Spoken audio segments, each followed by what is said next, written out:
дээр илүү одоо хэлдэг.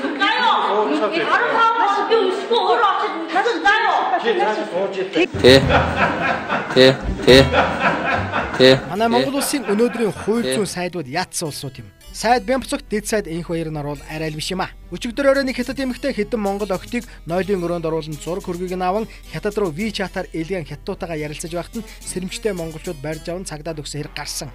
Олон түмэн монголчууд бид энэ үйлдэлийг жигшин зэвүүцэж боо юм болж байтал гэвгэнд Монгол улсын хууль зүйн дэд сайд энх баяр хөндлөнгөөс нь орон өнөө хятад эмэгтэйг өмөөрөн хэрэлдээд онов. Тэрээр локкор утгад хүүхэд тулгаалаад олон нийтийн газар ТЭД дотор хэсч байсан гэхээр хэмээн өмөлцөхөд жиргэж тэшка. Хуулийнхан эрхэвч логтой үзүүлгүй дээ. Шууд утгаараа бол зүгээр нэг явуулж үйлдэл биш харагдаж байна гэлээ. Хариуд нь Монгол улсын хуулийн дэд сайд. Хүний өвчин дээр турхилт хийгээд яах вэ хөө? Хэцүү л байдаг үз.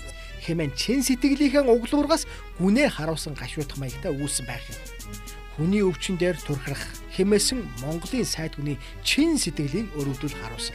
Юутай энэрэнгүй сайхан сэтгэл, юутай өрөвч нинжин сайд хүн билээ тэр энхаяар. Интернет, WeChat ашиглан бага насны монгол охтын зургийг хятад руу илгээжгүй сэтгцийн өвчтэй хятад эмэгтэй.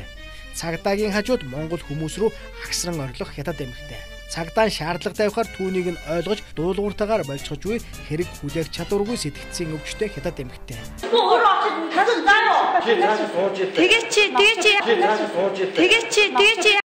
Түүнийг өмөрөн өмөлжих Монгол сайд.